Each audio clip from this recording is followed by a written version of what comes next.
Pada video sebelumnya kita sudah membuatkan tutorial mengenai pemasangan konektor pada kabel fiber optik secara mekanikal. Pada video kali ini kita memberikan tutorial mengenai pemasangan konektor SOC pada kabel fiber optik, di mana ketika kita menggunakan konektor SOC ini maka kita membutuhkan perangkat splicer. Seperti apa videonya? Jadi teman-teman silahkan tonton terus video ini. Bagi Anda yang belum subscribe, silahkan subscribe dulu channel ini. Tekan juga tombol loncengnya supaya nanti Anda bisa mendapatkan notifikasi terbaru dari channel kami.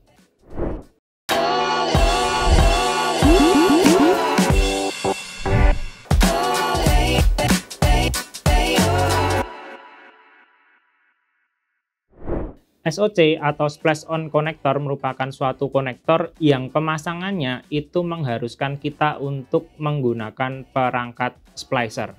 Jadi berbeda dengan yang mechanical splicing, karena kalau mechanical seperti yang kita sudah bahas pada video sebelumnya, pemasangan konektornya itu dilakukan secara manual dan tanpa perangkat splicer. Jadi untuk SOC ini nanti pemasangannya itu kita memerlukan perangkat splicer untuk memasang konektor SOC pada kabel fiber optik. Untuk alat dan bahan yang kita gunakan kali ini kurang lebih hampir sama dengan yang kemarin, yang mechanical splicing. Jadi di sini yang pertama untuk pemasangan SOC konektor pada kabel fiber optik kita membutuhkan yang namanya perangkat splicer. Jadi perangkat splicer di sini kebetulan kita menggunakan dari Swift, untuk serinya adalah KF4. Kemudian kita juga membutuhkan yang namanya konektor SOC. Jadi konektor SOC itu seperti ini, nanti akan kita buka ketika kita instalasi. Kemudian selanjutnya ada juga obeng. Jadi untuk obeng ini nanti digunakan untuk membuka holder pada splicer yang akan digunakan, karena holdernya nanti untuk pemasangan SOC menggunakan holder khusus. Kemudian di sini juga terdapat kunci L. Jadi kunci L segi 6 yang kita pakai untuk ukurannya kecil. Ini biasanya nanti ketika teman-teman membeli perangkat splicer seperti yang saya gunakan KF4 ini, maka sudah mendapatkan kunci L ini di dalam pembeliannya. Kemudian terdapat perangkat cleaver di sini untuk memotong kabel fiber optik, untuk memotong core. Di sini kita juga memerlukan perangkat tambahan, ini nanti difungsikan untuk menjepit kabel supaya nanti proses splicingnya dan proses pemanasannya itu bisa berjalan dengan baik. Ini nanti sebenarnya digunakan untuk proses heating ketika pemasangan protection sleeve pada SOC. Kemudian selanjutnya di sini juga terdapat holder khusus untuk SOC. Jadi holder khusus untuk SOC ketika teman-teman membeli perangkat seperti yang saya gunakan ini, Swift akan mendapatkan holder khusus untuk SOC dan ini sepasang untuk kiri dan untuk kanan. Kemudian untuk perangkat-perangkat yang lainnya kurang lebih sama seperti yang kemarin. Jadi ada VFL untuk tes laser, tes cahaya, kita juga ada OPM, ada tisu, ada alkohol, kemudian ada tempat sampah, ini ada drop core stripper, kemudian di sini ada tang tri-hole, tang potong, dan tentunya juga kabel fiber optiknya. Jadi kurang lebih sama. Untuk langkah pertama yang akan kita lakukan, jadi di sini kita akan mengganti holder dari splicer ini terlebih dahulu menggunakan holder khusus untuk SOC. Jadi holder bawaan dari splicer ini kita bisa bongkar menggunakan obeng plus. Jadi kita bisa lepaskan holder ini terlebih dahulu.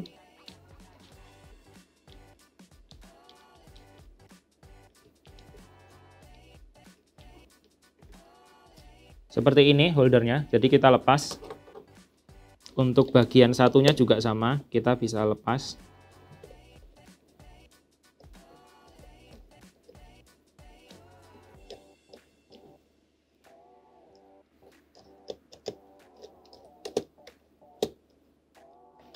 Nah, seperti ini.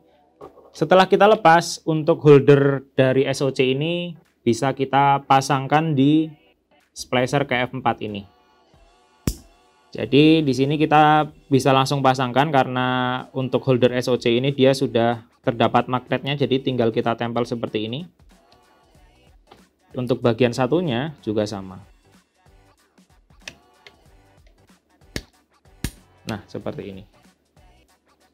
Setelah mengganti holder pada splicer menggunakan holder SOC, selanjutnya kita akan melepas juga holder pada cleaver ini. Karena nanti ukuran dari cleavernya ini kita bisa manfaatkan holder SOC yang sudah kita pasang tadi. Jadi di sini kita bisa lepas menggunakan kunci L bawaan dari perangkat Swift.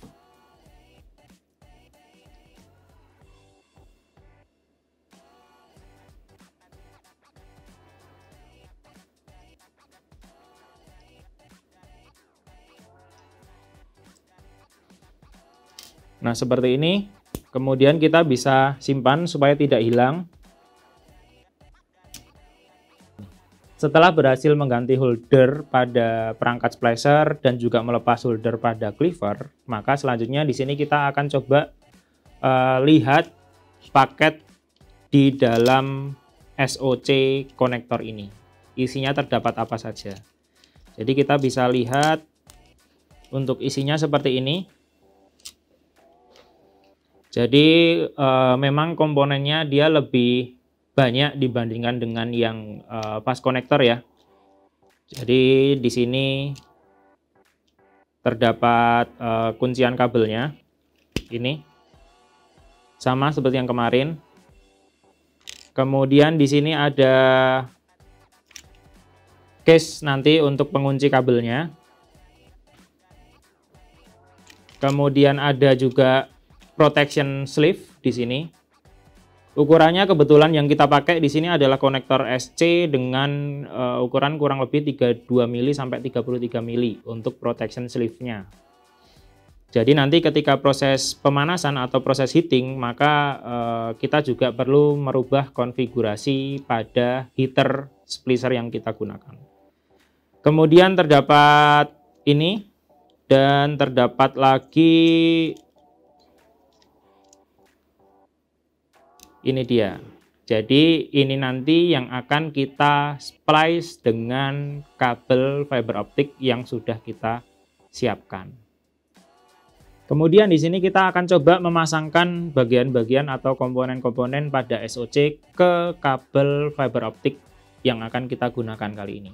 Dan ini adalah kabelnya.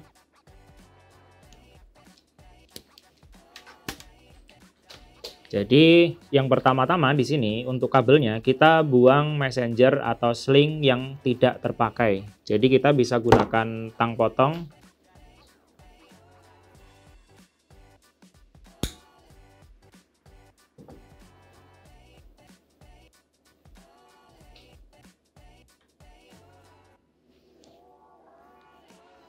Kita kira-kira saja. Kemudian jika sudah, kita bisa buang sling yang tidak terpakai ini.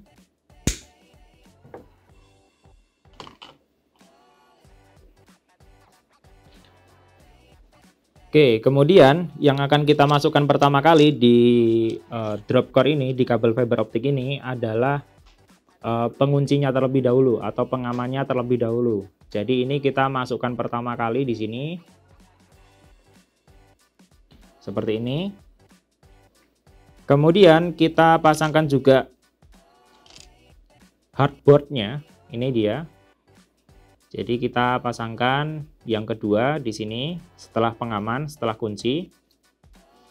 Kemudian yang ketiga itu adalah protection sleeve-nya. Jadi protection sleeve-nya kita pasang seperti ini.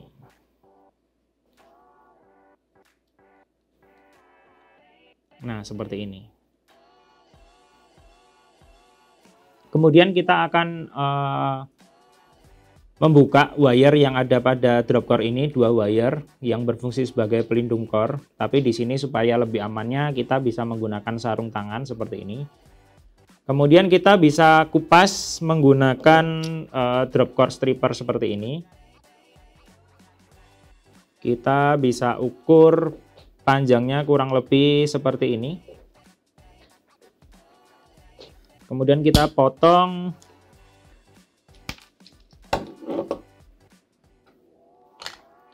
Dan di sini menyisakan core-nya, tapi di sini masih terdapat yang namanya cladding yang berwarna biru ini. Cladding ini juga tidak kita butuhkan. Jadi untuk cladding ini juga bisa kita kupas menggunakan stripper three hole ini, tang stripper ini. Menggunakan lubang yang paling kecil.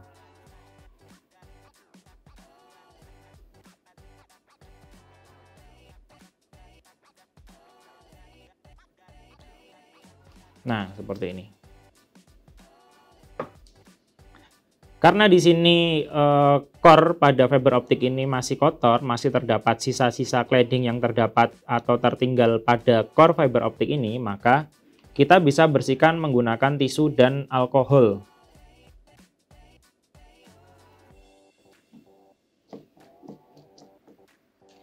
Jadi kita bisa bersihkan seperti ini.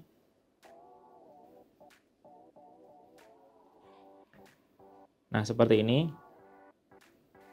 Kemudian selanjutnya setelah fiber optik ini sudah kita bersihkan, kita bisa ambil holder yang untuk fiber optik, yang nantinya holder ini digunakan untuk membantu proses pemotongan fiber optik menggunakan perangkat cleaver. Jadi di sini kita bisa buka untuk holdernya seperti ini. Kemudian kita bisa pasangkan fiber optik ini ke holder yang sudah kita siapkan ini.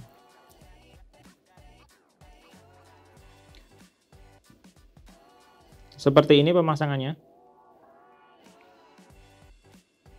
Seperti ini. Kemudian kalau sudah kita bisa kunci.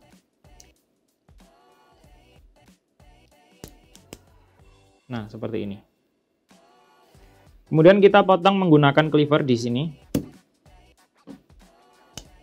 Karena di sini sudah ada holdernya, jadi tinggal plug and play saja. Kemudian di sini kita bisa potong.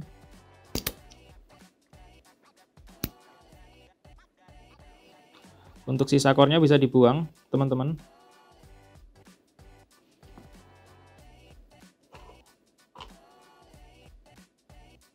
Nah, setelah dipotong, maka kita bisa pasangkan kabel fiber optik ini ke dalam perangkat splicer. Jadi kita bisa pasangkan langsung seperti ini.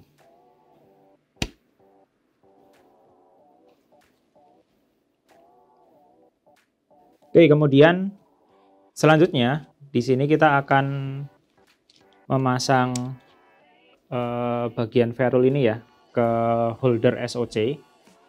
Jadi kita bisa buka holder SOC-nya ini tadi. Tapi sebelumnya, jadi di sini kita perlu buka terlebih dahulu bagian sisi satu yang ini. Kita akan buka core-nya di sini. Nah, jadi setelah pelindung core-nya ini kita buka, nanti dia bentuknya akan seperti ini. Kemudian kita bisa pasangkan untuk ferrule-nya ini ke holder SOC yang sudah kita siapkan ini tadi. Untuk pemasangannya cukup mudah sebenarnya, teman-teman. Tinggal langsung seperti ini saja. Kemudian kita bisa langsung kunci. Dan ini bisa kita pasangkan langsung di sini nih. Nah, seperti itu. Kemudian kita bisa nyalakan splicernya.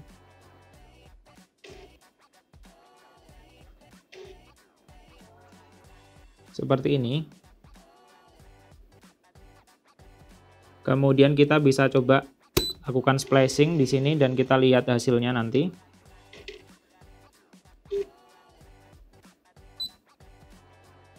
Oke, hasilnya cukup baik ya di sini. Nilai loss-nya cukup rendah. Di sini kita perlu mengganti terlebih dahulu untuk jenis pemanas yang akan digunakan. Jadi pemanasnya ini kita sesuaikan dengan panjang protection sleeve yang terdapat pada konektor SOC tadi. Jadi kita bisa setting terlebih dahulu ke mode pemanas. Kemudian kita bisa cari untuk SOC yang sesuai seperti yang kita gunakan. Jadi yang kita gunakan kali ini SOC-nya itu sleeve-nya dia panjangnya kurang lebih 32 sampai 33 mili. Jadi kita bisa pilih untuk pemanasnya yang ini. Kemudian escape dan kita lihat di sini dia sudah berganti untuk pemanas modenya. Maka selanjutnya setelah berhasil kita ganti dan sudah tadi kita splice fiber optiknya, maka selanjutnya akan kita panaskan. Namun sebelumnya kita bisa cari posisi terlebih dahulu seperti ini misalnya, supaya memudahkan kita nanti dalam instalasi. Kemudian untuk protection sleeve-nya ini kita bisa majukan seperti ini teman-teman. Nah seperti ini.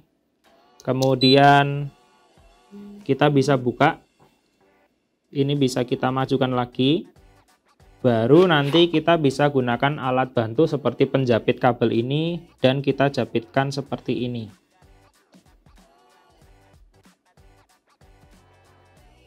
Nah seperti ini untuk memudahkan kita nanti dalam proses heating atau pemanasan. Oke, jika sudah kita bisa lepaskan terlebih dahulu kabel ini dari holder seperti ini. Kemudian kita bisa geser untuk sleeve-nya. Nah, seperti ini. Oke, jika sudah kita bisa panaskan protection sleeve di sini. Nah ini dia, kita bisa sesuaikan dengan petunjuk yang ada di heaternya ini. Jadi di sini ada indikasi atau indikator SOC, jadi kita bisa pasangkan di sini.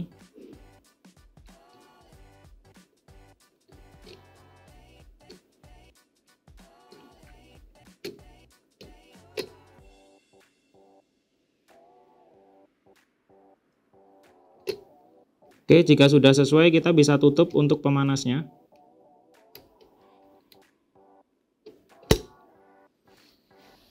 Dan kita tunggu proses heatingnya ini selesai dengan nanti lampu indikasi heat yang berwarna merah ini dia sudah tidak menyala lagi.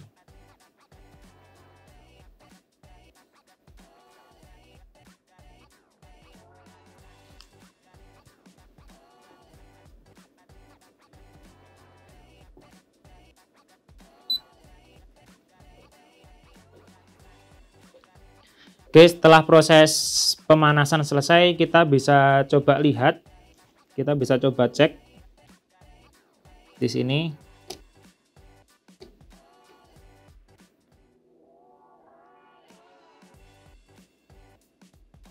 Ini dia kabel fiber optik yang tadi kita gunakan, yang tadi kita pasang. Kemudian kita tunggu terlebih dahulu sebentar sampai nanti protection sleeve-nya ini dia sudah tidak panas lagi.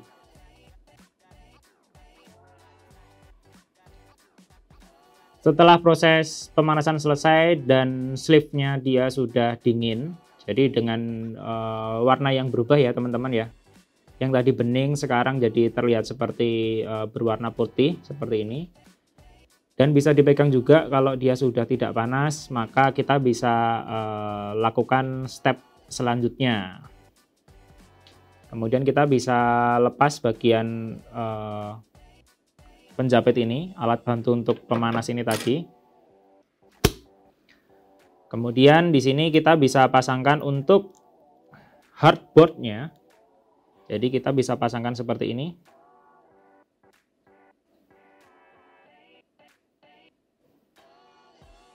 Seperti ini teman-teman. Nah, sampai bunyi klik. Sampai bunyi klik, kemudian jika sudah terpasang dengan baik, kita bisa kencangkan untuk pengamannya ini.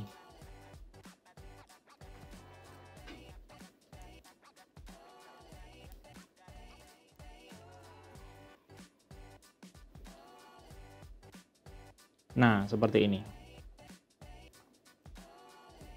Kemudian step terakhir, kita bisa pasangkan housingnya ini ke dalam konektor yang tadi sudah kita buat ini. Kita bisa pasangkan seperti ini. Kemudian kita bisa kencangkan sampai bunyi klik. Nah, ini dia. Setelah berhasil memasang konektor SOC pada kabel drop core ini, maka kita bisa tes kabel ini secara sederhana menggunakan VFL atau laser, dan kita coba cek apakah lasernya itu tembus atau tidak. Jadi di sini yang tadi barusan kita pasang, kita coba tes dari ujung satunya sini. Dan kita bisa lihat untuk hasilnya nanti, nah dia. Jadi laser bisa tertembus dengan baik ke ujung sisi kabel satunya. Kemudian jika dust cap-nya ini kita buka, nah jadi nanti dia akan seperti ini.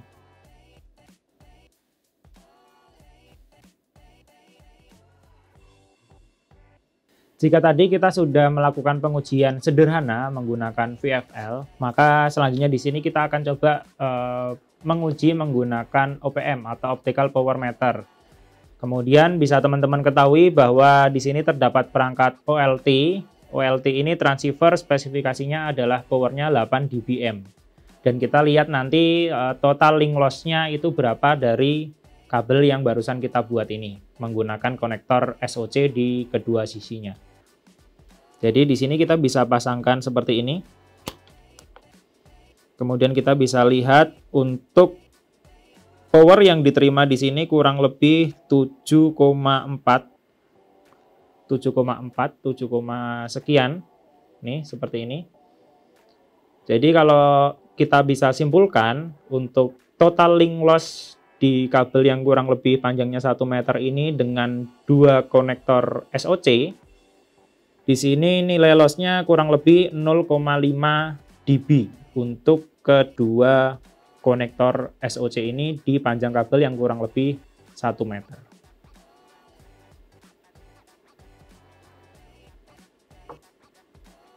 Jadi seperti itu tadi teman-teman proses pemasangan konektor SOC pada kabel drop core ini.